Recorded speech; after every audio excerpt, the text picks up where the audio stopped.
Buenas tardes, hoy vamos a continuar con el desarrollo del curso. Para el día de hoy vamos a discutir el capítulo 20, unidad número 20, que se denomina teoría de la impugnación.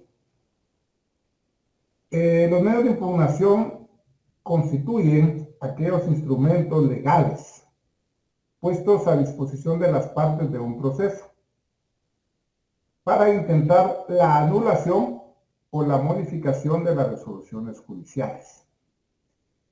Bien, el otro día veíamos la sentencia. Si nosotros no estamos conformes con la sentencia, pues obviamente vamos a impugnar la misma. Pero también dentro de la secuela del proceso se dan algunas resoluciones que podría ser algún auto y que en este caso no sería factible interponer la apelación, sino la nulidad. A efecto de que el juez, si declara con lugar esa nulidad, tendríamos que dejar sin efecto, el juez tendría que dejar sin efecto esa resolución. Pero en el caso de que deje sin efecto la resolución, primero aceptaría que se equivocó al aceptar la nulidad. Y también las costas dentro de las actuaciones nulas tendrían que soportarla el juez o los auxiliares judiciales. Entonces, en la práctica forense lo que hacen es que enmiendan el procedimiento porque la ley del organismo judicial se lo permite. Bien, dicho lo anterior, vamos a hablar de clases o tipos de error o vicio. Los medios de impugnación siempre tienden a procurar evitar el error en la aplicación de las normas procesales, siendo así que hay autores que distinguen por un lado vicios de la resolución y por otro lado errores de derecho y de procedimiento. En el primer caso, es decir, vicios de la resolución, la o las partes pueden solicitar que el juez anule esa resolución. En el segundo caso, errores de derecho, el error de derecho lo que afecta es el fondo del asunto que se está discutiendo. Al aplicar la ley, una ley que no es aplicable al caso. Aplicarla mal o simplemente no aplicarla. En tanto que el error de procedimiento se produce cuando el juez se aparta de los medios que le señala el derecho procesal, que debe de utilizar en la aplicación del derecho al caso concreto, lo que provoca la disminución de las garantías procesales y del derecho de defensa.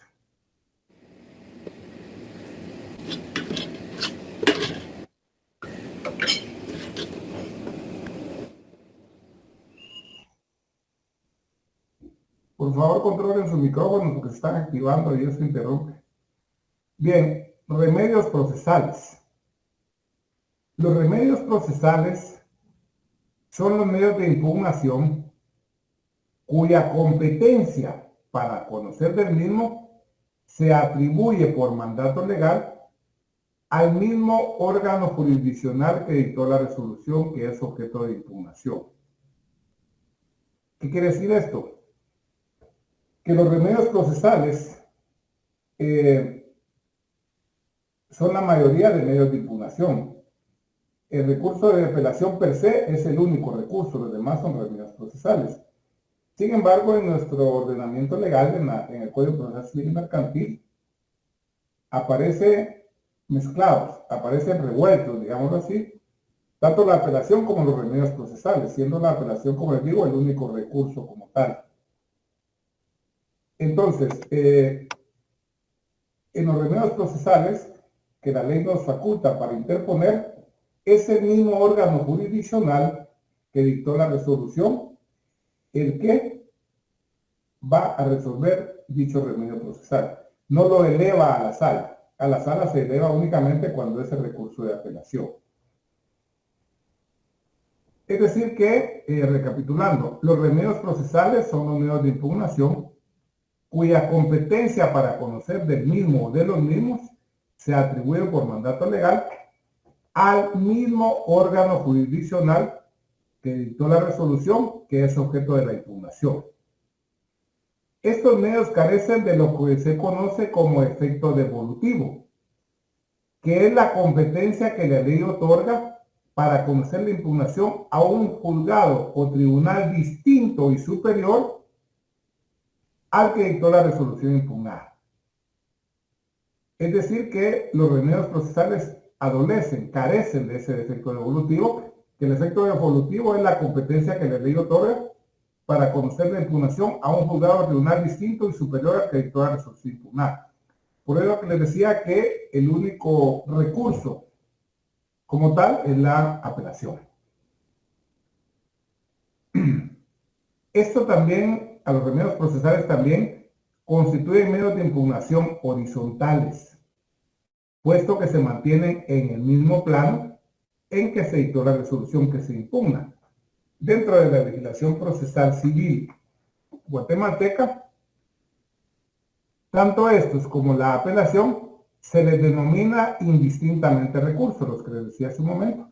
Pero, aunque así sea, los remedios procesales que regula el Código Procesal Civil y Mercantil en nuestro país, sin efecto devolutivo, son la aclaración, la ampliación, no apelación, ampliación, revocatoria, reposición y nulidad, los cuales aparecen regulados en los artículos 596, 598, 600 y 613 de dicho cuerpo normativo.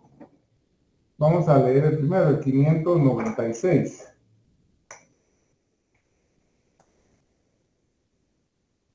Este artículo, el 596, indica lo siguiente. Procedencia.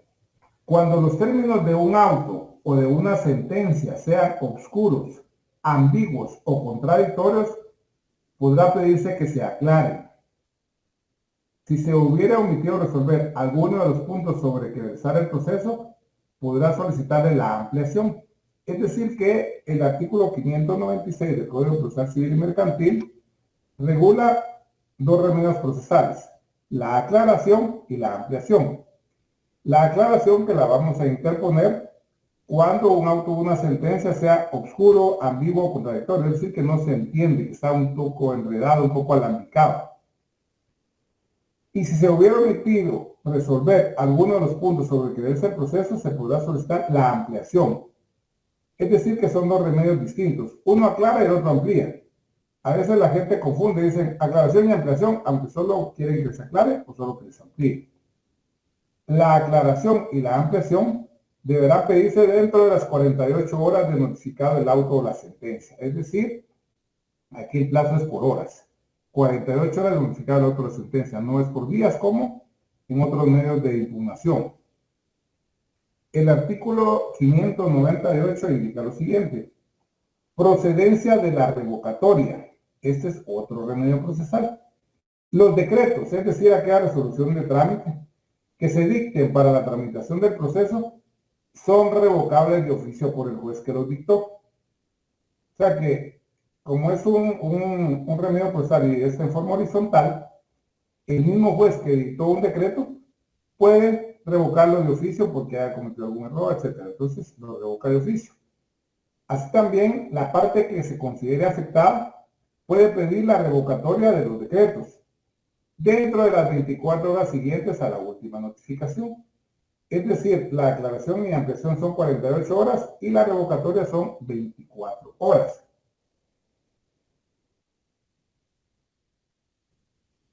Luego tenemos el artículo 600, procedencia de la reposición. Los litigantes pueden pedir la reposición de los autos originarios de la sala dentro de las 24 horas siguientes a la última notificación. Procederá así mismo la reposición contra las resoluciones de la Corte Suprema de Justicia que infrinjan el procedimiento de los asuntos sometidos a su conocimiento cuando no se ha dictado sentencia. Es decir, que la reposición procede en dos casos. La reposición de los autos originarios de la sala, es decir, los autos propios que dictó la sala. No el expediente de primera instancia que está conociendo la sala, sino el auto originario de la sala, así como las resoluciones de la Corte que infrinjan el procedimiento en los asuntos que han sido sometidos para su conocimiento. Y el 613 del mismo cuerpo normativo habla de la nulidad y dice: procedencia de la nulidad. Podrá interponerse nulidad contra las resoluciones y procedimientos en que se infrinja la ley, cuando no sean procedentes los recursos de apelación o casación. Es decir, que dentro de la secuela de un proceso civil se dictó alguna resolución y se infringe la ley. Entonces podemos plantear la nulidad. Pero como les decía, en la práctica forense, cuando el juez le plantea la nulidad, lo alertan. Lo alertan, entonces él no quiere dar su brazo a torcer, no quiere que se evidencie que se equivocó. Entonces, ¿qué hace? Hace uso de la facultad que le otorga el artículo 67 de la ley del organismo judicial. Enmienda del procedimiento. Los jueces tendrán facultad para enmendar el procedimiento en cualquier estado del proceso, cuando se haya cometido error sustancial que vulnere los derechos de cualquiera de las partes.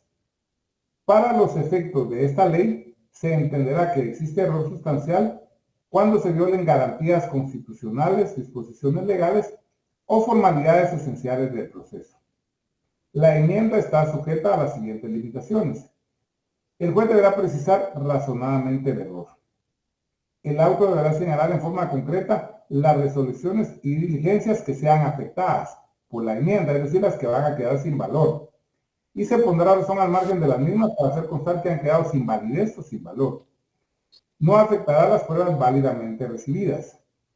No afectará las actuaciones independientes o que no tengan relación con el auto de resolución que motivó la enmienda. El auto que disponga la enmienda del procedimiento es apelable, es decir, es otra resolución que es apelable, se puede plantear recurso de apelación, excepto cuando haya sido por un tribunal colegiado. Es decir, que la enmienda va a ser apelable si la dictó un juez unipersonal, no un tribunal colegiado, en toda clase de juicios, pero la apelación no tendrá efectos suspensivos y el asunto continuará su trámite hasta que se encuentre en estado de resolver en definitiva, momento en que se esperará la resolución de la apelación. El tribunal que conozca en grado lo hará con base en la copia de las actuaciones certificadas por la secretaría o secretaria respectiva. Bien, eso es en cuanto a los remedios procesales, ¿sí? Y la nulidad y todo lo demás. Recursos procesales.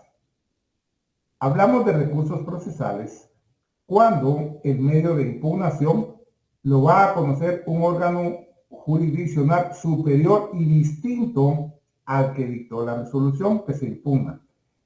Por eso se dice que estos tienen efecto devolutivo, puesto que abren una nueva instancia o fase del proceso. Y por lo mismo son medios de impugnación de naturaleza vertical, a diferencia de los remedios que es de naturaleza horizontal. En la legislación procesal guatemalteca se habla de dos instancias en la mayoría de procesos. Incluso la Constitución de la República habla que no pueden haber, en un proceso no pueden haber más de dos instancias. Siendo así que los recursos son la llave para abrir esa nueva o segunda instancia o fase del proceso, lo que nos permite distinguir la existencia de dos tipos de recursos, los ordinarios y los extraordinarios, constituyendo el recurso de apelación el verdadero recurso ordinario, porque por el efecto devolutivo y su naturaleza vertical, hace pasar el conocimiento del proceso a una nueva o segunda instancia, en tanto que el recurso de casación es un recurso extraordinario, que sale de la esfera de las dos instancias, sino constituye lo que llamamos otra fase del proceso. Y con dicho recurso llevamos a conocimiento de la Corte Suprema de Justicia, a través de la correspondiente Cámara, un determinado proceso, pero únicamente por los motivos determinados en la ley.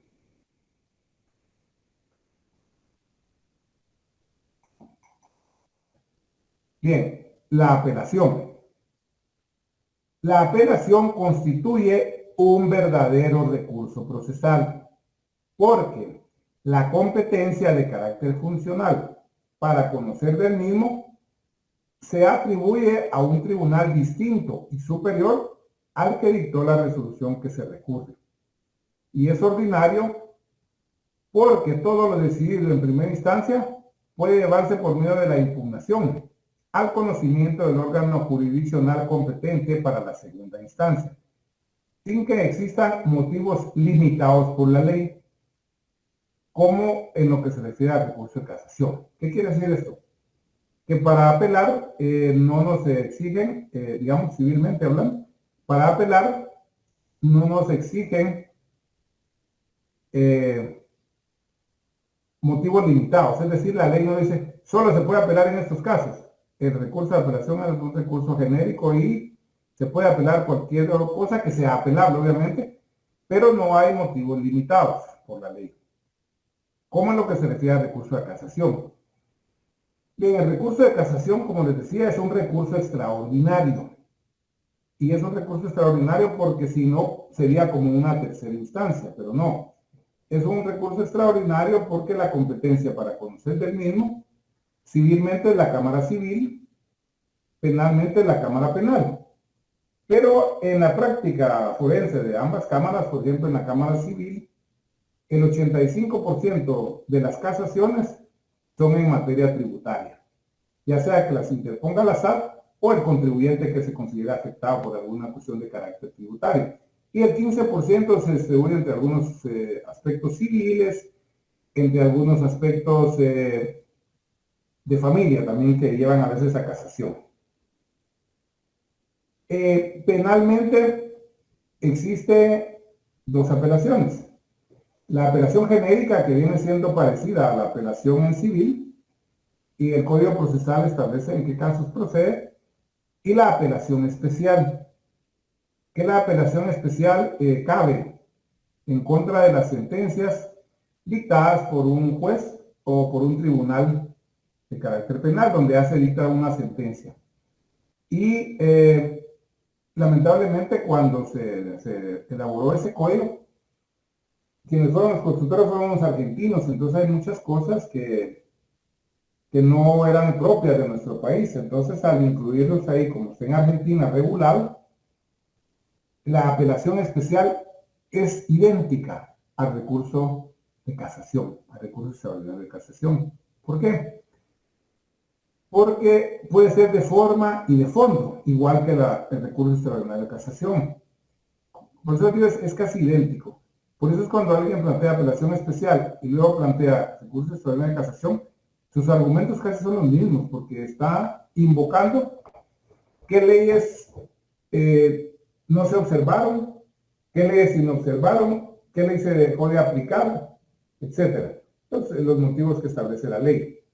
Por ejemplo, cuando es un recurso de apelación especial por motivo de forma, es cuando se inobservó o se aplicó erróneamente normas de carácter procesal o adjetivo.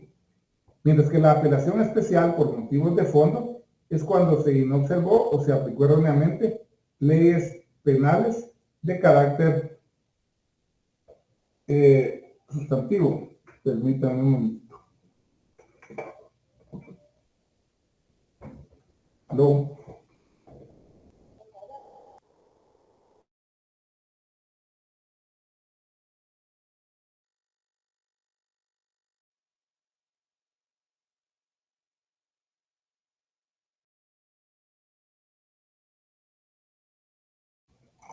Perdón. Bien, pues les decía que cuando se inobserva o se aplica erróneamente una ley de carácter sustantivo, cabe la apelación especial por motivo de fondo. Normalmente cuando son motivo de forma, les decía en clase el otro día, se habla por falta de fundamentación de conformidad con el artículo 11 bis o bien el 385 por que no se utilizó o se utilizó erróneamente la sana crítica razonada. Mayoritariamente por ese lado se van las apelaciones especiales por motivos de forma. Mientras que las apelaciones especiales por motivo de fondo, por ejemplo, hay 3 procesados o sindicados. Y resulta que a 2 les digamos que se les dictó sentencia y la sentencia es conmutable, es decir que se puede sustituir los días de prisión por pagar una cantidad diaria por cada día de prisión. Bien, el mínimo que establece el Código Penal es de 5 quetzales diarios o 100 es el máximo. Bien, entonces resulta que hay 3 procesados y a 2 sí les conmutaron la pena a 5 quetzales diarios y al otro le dieron 50 quetzales diarios. Entonces él plantea la casación especial porque se aplicó erróneamente en cuanto a él la conmuta. Porque a los otros sí fue idéntica, les pusieron 5 quetzales diarios y a él están poniendo 50 y tienen idéntica responsabilidad. No es que sea cómplice, no. Es idéntica, es la misma responsabilidad. Los 3 son autores del delito. Entonces, ahí cabe y pega la casación especial por motivo de fondo.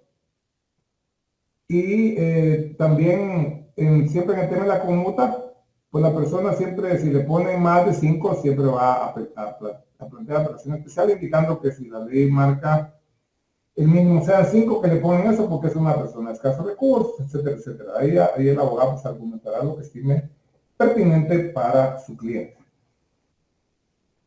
Bien, continuamos con el tema de la apelación.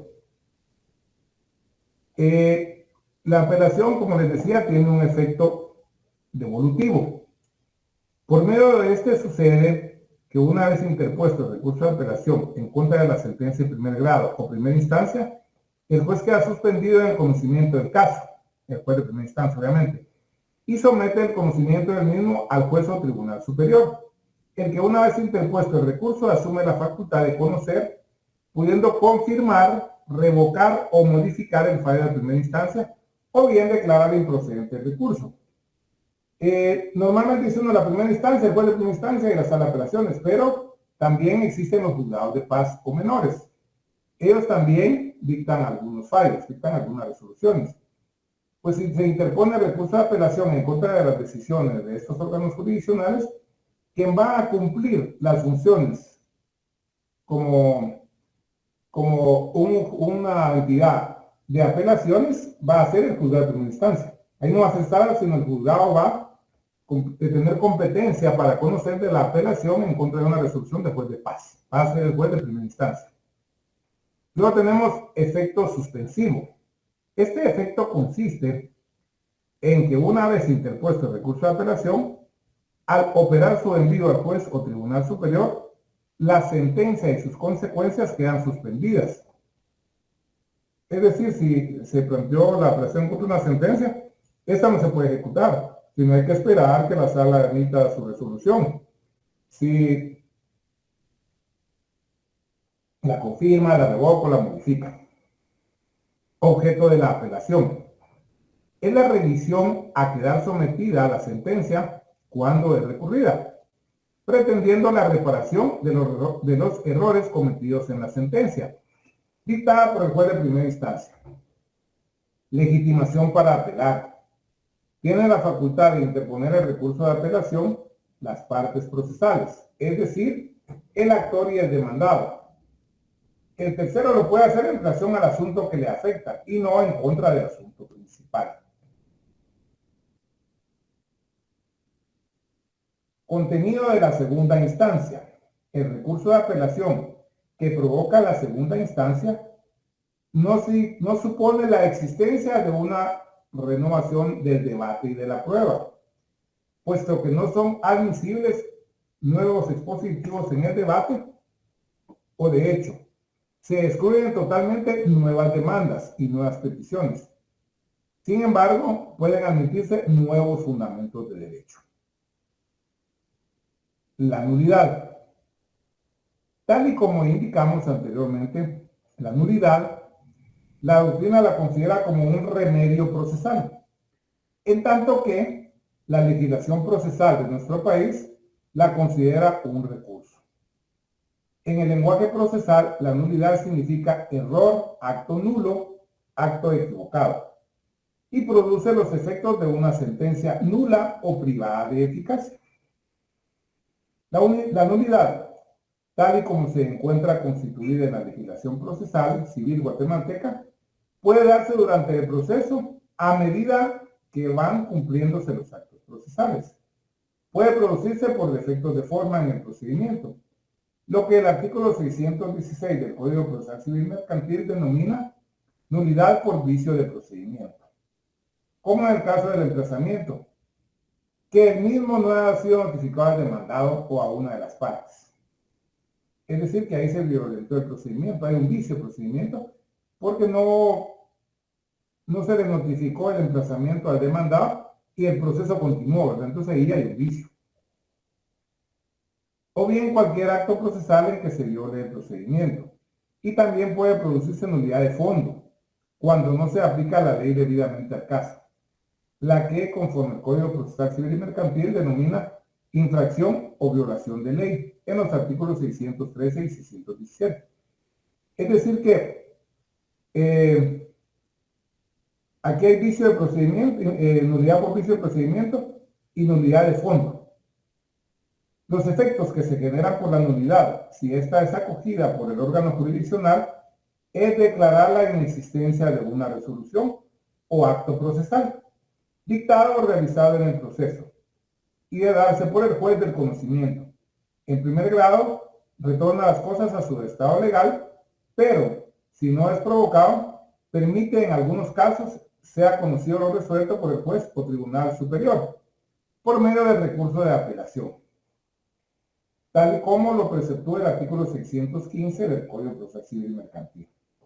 Dentro del trámite de la nulidad, que se tramita como incidente, y el auto que lo resuelva es apelable ante la sala respectiva, o en su caso ante la Corte Suprema de Justicia. Nulidad de los actos procesales. La nulidad de los actos procesales se da por el apartamiento del conjunto de formas y procedimientos necesarios, establecidos en la ley, para que el proceso siga un curso normal. Por la irregularidad del acto procesal es que se produce la ineficacia del acto, siendo en consecuencia del acto irregular ineficaz. El gravemente irregular es gravemente ineficaz y el acto levemente irregular es levemente ineficaz, lo cual constituye los grados de ineficacia que consisten en la ineficacia máxima que produce la inexistencia del acto, la nulidad absoluta, que produce determinados efectos y condiciones en situaciones especiales, y la nulidad relativa, la de mayores posibilidades de producir efectos jurídicos sitiados. Actos y hechos jurídicamente inexistentes. Este problema se refiere no a la eficacia del acto procesal, sino a su existencia. La inexistencia del acto significa negar un objeto jurídico. Actos absolutamente nulos. El acto absolutamente nulo es el que tiene condición de acto jurídico, aunque se haya afectado la gravedad de la desviación del acto. Apareja una disposición de garantía, lo que hace peligrar su subsistencia. Comprobada la nulidad del acto, debe ser invalidado aún de oficio. Y una vez así invalidado, no es posible su rectificación ni convalidación por medio de un acto posterior. Actos relativamente nulos. El acto procesal relativamente nulo puede adquirir eficacia si el error no es grave o leve, deriva del perjuicio, y esto es que hace conveniente su invalidación. Si la parte no acude a la impugnación del acto, esto puede subsanarse, pues el consentimiento purifica el error y lo convalida. Sus efectos subsisten hasta el día de la invalidación. Este tipo de situación jurídica es la que más se produce en materia procesal. Nulidad de fondo y nulidad de forma. La nulidad aparece en la vida jurídica en las resoluciones y procedimientos de dos maneras. La primera es la llamada nulidad de fondo, cuando se dicta infringiendo la ley. Estamos frente a una expresión de agravios que interpone el sujeto procesal afectado, ya que el juez ha dictado una resolución aplicando una ley que no es la debida ni rige el caso concreto, o bien ha falseado la interpretación de la ley o ha aplicado una ley derogada. En ese sentido, el juez ha infringido la ley y generado una resolución o un acto injusto, que causa agravios que deben ser corregidos por medio de una invalidación de la decisión, o que lo haga el Tribunal Superior. De tal manera que la conducta procesal en este caso recae sobre el fondo de la resolución o del acto procesal. Nulidad de forma. Esta se produce cuando se violan las formas o solemnidades que prescriben o establecen las leyes para la ritualidad de los juicios.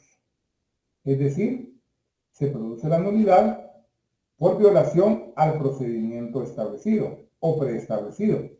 O sea que el juez, al actuar en el proceso, aplica un procedimiento que no es el adecuado y señalado legalmente, dando origen a que se produzcan variantes en el procedimiento. Aplicación de procedimientos indebidos, que constituyen vicio de procedimiento e infracciones a las disposiciones procesales y del debido proceso. En ese sentido recae la nulidad de forma que se le ha dado o tiene el proceso. En cuanto a la nulidad, también está investida de una serie de principios. Siendo ellos, el primero, el principio de especificidad.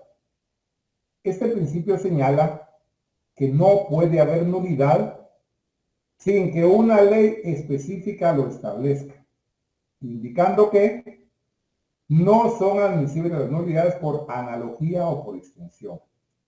Asimismo, la materia de la nulidad debe manejarse aplicando cuidadosamente los casos estrictamente indispensables y no a libre albedrío. Este principio lo encontramos regulado en el artículo 613 del Código Procesal Civil y Mercantil, el cual indica que podrá interponerse nulidad contra las resoluciones y procedimientos en que se infrinja la ley, cuando no sean procedentes los recursos de apelación o casación. Es decir que, en resumen, el principio de especificidad implica que no puede haber nulidad si no está establecido en una ley específica. Luego tenemos el principio de convalidación. Este principio establece que toda nulidad se convalida con el consentimiento tácito o expreso. Si la nulidad no se interpone en el tiempo señalado en la ley para hacerlo y en la forma prevista en la misma, se estima aceptado u operado el acto procesal y su ejecutoria. Tanto el plazo como la forma prevista lo encontramos regulado en el segundo párrafo del artículo 614 del Código Procesal Civil y Mercantil, el cual establece que es improcedente la nulidad cuando el acto procesal haya sido consentido por la parte que la interpone, aunque sea tácitamente. Se supone el consentimiento tácito por el hecho de no interponer la nulidad dentro de los 3 días de conocida la infracción, la que se presumirá conocida inmediatamente en caso de que ésta se hubiera verificado durante una audiencia o diligencia, y a partir de la notificación en los demás casos. Luego tenemos el principio de protección. Establece que la nulidad solamente puede hacerse valer cuando, a consecuencia de ella, quedan indefensos los intereses de los litigantes o de los terceros, a quienes alcanza la sentencia dictada, siendo la nulidad un medio de protección de los intereses lesionados a raíz del apartamiento de las formas previstas en la ley. Esto es en cuanto a los remedios procesales y los recursos. Ahora, en cuanto al recurso extraordinario de casación, es un medio de impugnación de los denominados recursos procesales, con efecto devolutivo, de carácter extraordinario, mediante el cual una de las partes, al recurrir la resolución dictada por una sala de apelaciones, puede dar conocimiento del mismo a la Corte Suprema de Justicia, solo por alguno de los motivos establecidos en la ley. Clases: casación de forma y casación de fondo. En materia civil, solo procede contra las sentencias o autos definitivos de segunda instancia, no concedidos expresamente por las partes, que terminen los juicios ordinarios de mayor cuantía, según artículo 620 del Código Procesal Civil y Mercantil, y contra los laudos definitivos dictados en los arbitrajes de derecho, en los mismos casos que procede para la liquidación ordinaria, según el artículo 623 del Código Procesal Civil y Mercantil, en tanto que en materia penal procede contra las sentencias o autos definitivos dictados por las salas de apelaciones, que resuelvan lo establecido en el artículo 437 del Código Procesal Penal. Casación de forma es la que procede a interponer cuando hay quebrantamiento sustancial del procedimiento en materia civil y cuando verse sobre violaciones esenciales del procedimiento en materia penal, de conformidad con lo regulado en los artículos 622 del Código Procesal Civil y Mercantil y 439 del Código Procesal Penal.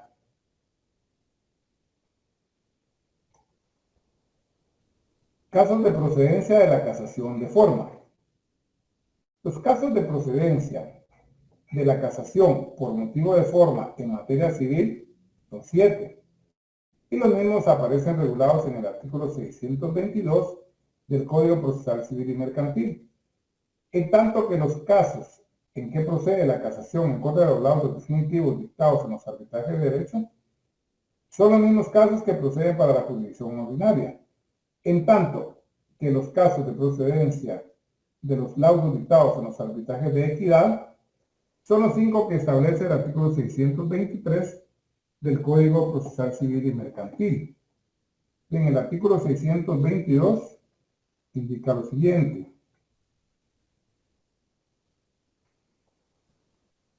casación de forma.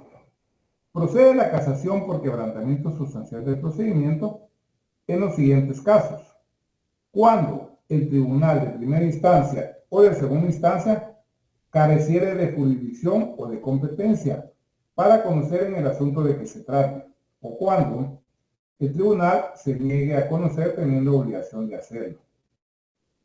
Ese es el primero. El segundo, por falta de capacidad legal o de personalidad de los litigantes, o de personería en quien los haya representado. Tercero, por omisión de una o más de las notificaciones que han de hacerse personalmente, conforme al artículo 67, si ello hubiera influido en la decisión. 4. Por no haberse recibido a prueba el proceso o sus incidencias en cualquiera de las instancias cuando proceda con arreglo a la ley, o se hubiera denegado cualquiera diligencia de prueba admisible, si todo ello hubiera influido en la decisión. 5. Cuando el fallo contenga resoluciones contradictorias, si la aclaración hubiera sido denegada. 6. Cuando el fallo otorgue más de lo pedido, es decir, el juez no puede otorgar más de lo que se le pide, o no contenga declaración sobre alguna de las pretensiones oportunamente deducidas, si hubiera sido denegado el recurso de ampliación, y en general, por incongruencia del fallo con las acciones que fueron objeto del proceso. Y 7. Por haberse dictado la resolución por un número de magistrados menor que el señalado por la ley, o por el magistrado legalmente impedido. ¿Qué quiere decir esto? Que la LOG establece que las salas de apelaciones se forman conforme la Corte Suprema Judicial lo determine. En la actualidad, la Corte Suprema ha determinado que todas las salas de apelaciones se integran por 3 magistrados titulares, un presidente y 2 vocales, y 2 magistrados suplentes. Entonces, por haberse dictado la resolución por un número de magistrados menor que señalado por la ley. Es decir que, si son 3 y solo firman 2, cabe la casación. O por magistrado legalmente impedido. Esto quiere decir que el magistrado ya había se había excusado, digamos, o bien se había inhibido, o bien había sido aceptada la recusación, no podía firmar y firma. Entonces, en esos casos procede también la casación. Artículo 623. Casación de los laudos arbitrales. Procede el recurso de casación contra los laudos definitivos dictados en los arbitrajes de derecho, en los mismos casos que en que procede para la jurisdicción ordinaria. Contra los laudos dictados en los arbitrajes de equidad, únicamente proceden los siguientes casos: cuando versaren sobre asuntos o puntos no sometidos a la decisión del tribunal arbitrario; cuando el laudo recaiga sobre asuntos que conforme a la ley no puedan someterse al proceso arbitral; cuando fueren dictados fuera de término para laudar; cuando hubiera intervenido un árbitro legalmente impedido; y 5. Cuando se hayan infringido las reglas de actuación acordadas por las partes en la escritura de compromiso.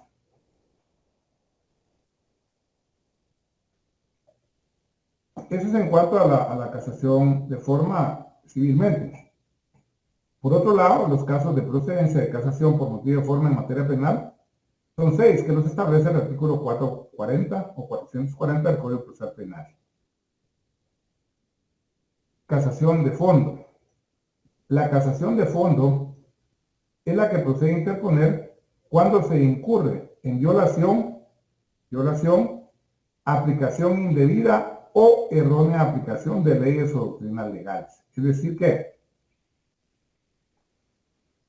se violó una norma, se aplicó en forma indebida, se aplicó o interpretó erróneamente, tanto la ley como la doctrina legal. Que la doctrina legal es la jurisprudencia, que ya les habíamos hablado al inicio del curso, que en el caso de la Corte Suprema de Justicia son 5 fallos consecutivos y contestes, y en el caso de la Corte de Constitucionalidad son 3 casos consecutivos y contestes en el mismo sentido, etcétera, etcétera. Luego, casos de procedencia de la casación de fondo. Los casos de procedencia de la casación por motivo de fondo en materia civil son los regulados en el artículo 621 del Código Procesal Civil y Mercantil.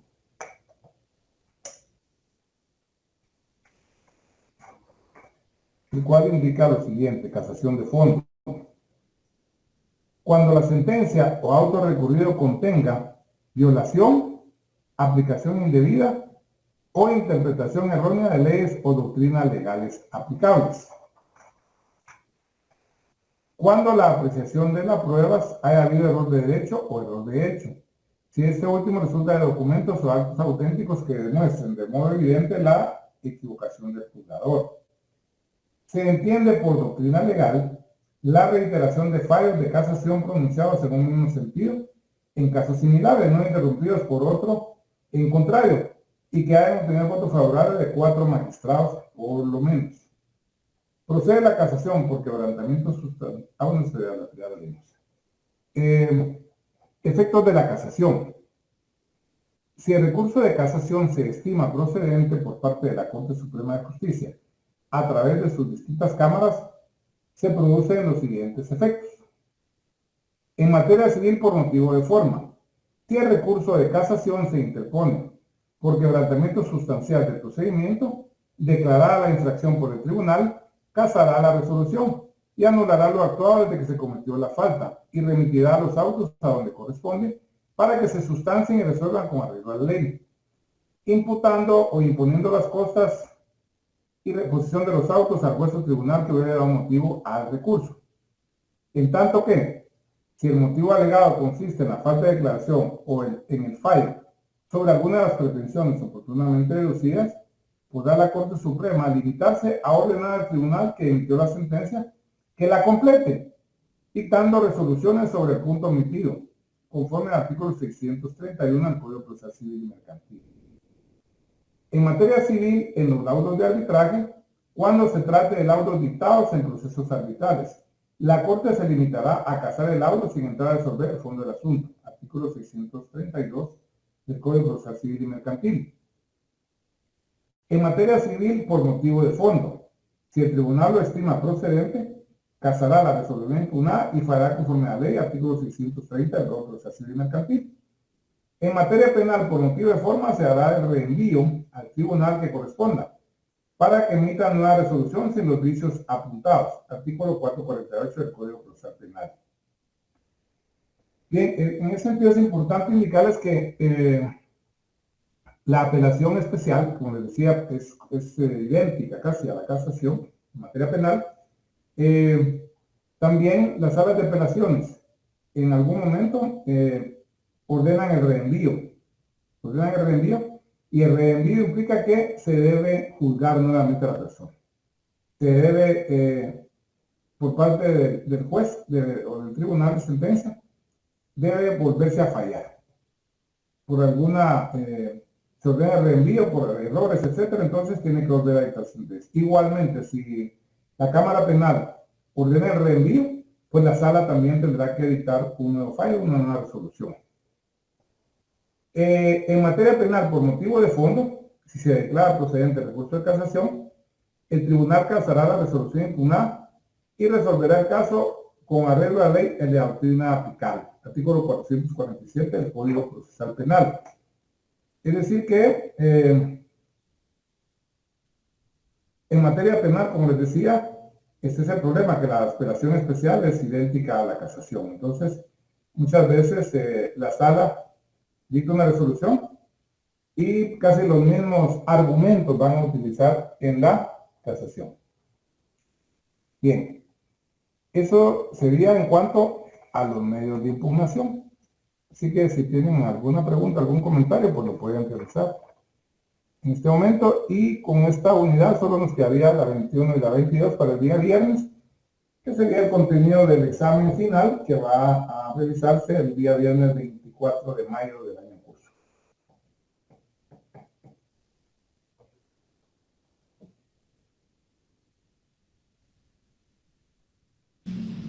No, listo, claro, solo es un montón de información.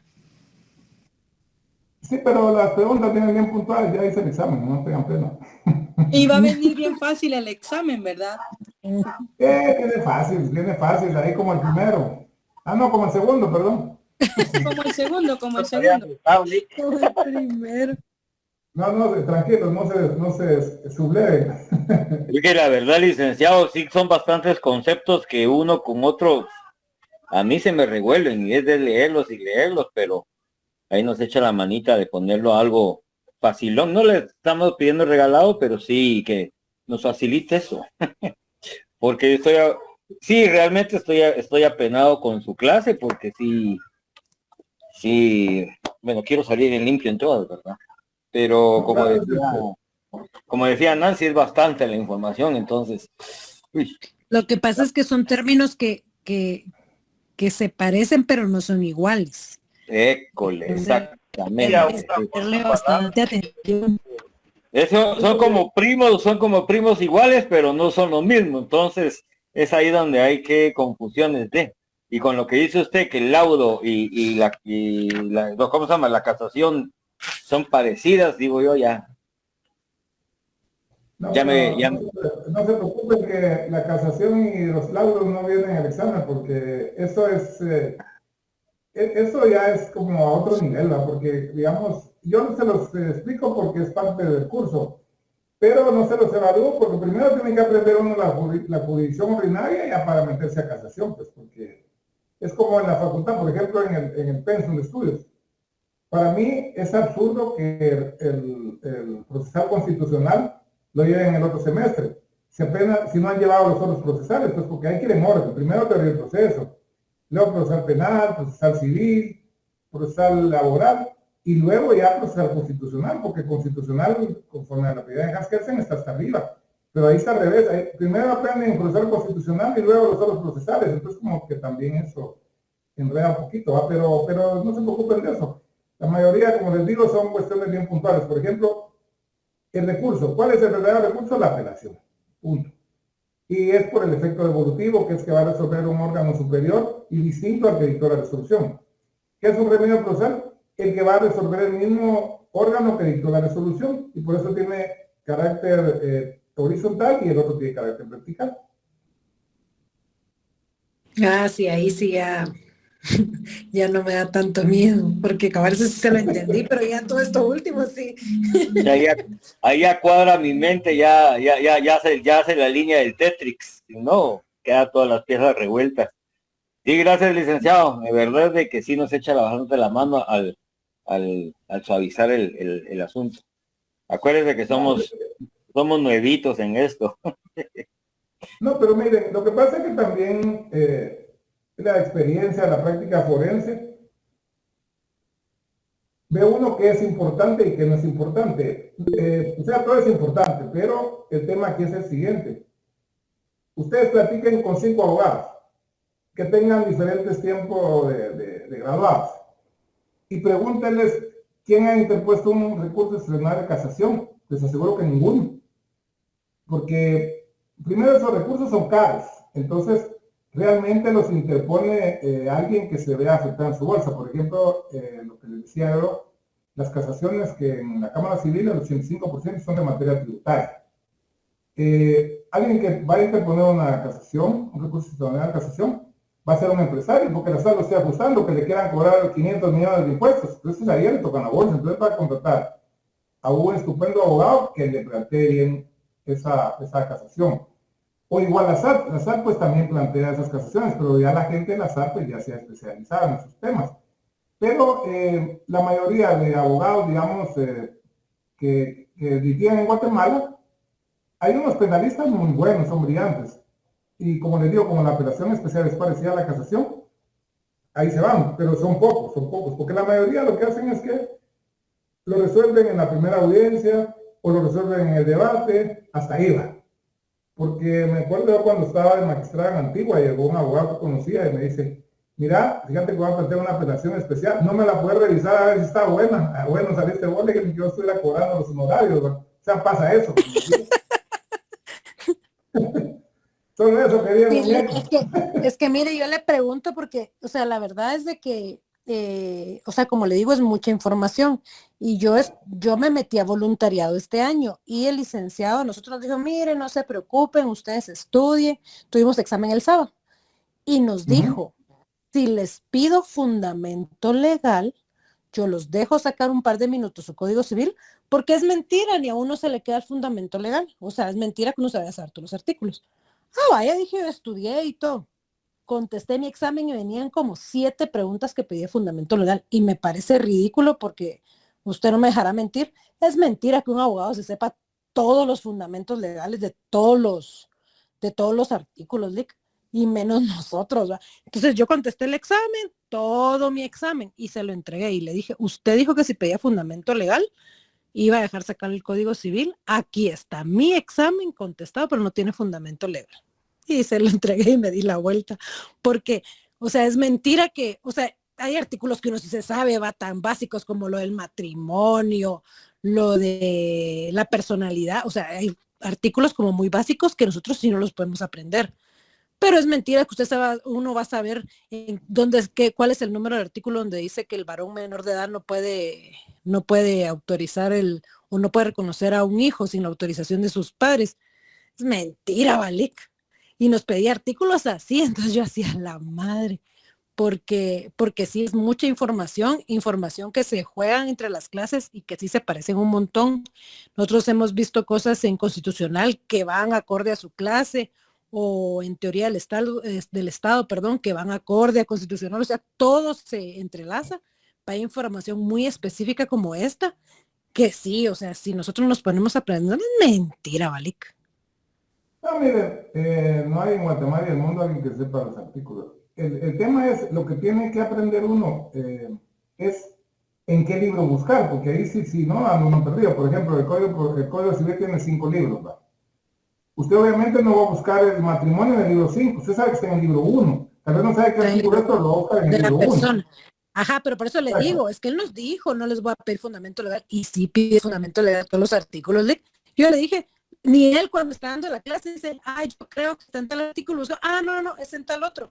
O sea, eso es ser mala, o sea, eso es ser bien pura lata para un examen, la verdad. Se parece a un licenciado también de otra clasecilla que dice que viene una cosa y pone otra. Cabal. Esta no, sí me imagino que le dijo al licenciado, mire, no me pidió libro, ahí me pone 100. Si no, me enojo con usted. No, entonces, yo en su clase no voy mal, porque realmente yo en su clase no voy mal, pero sí me asusta mucho o sea, el tema de ahorita, que fue un montón de información.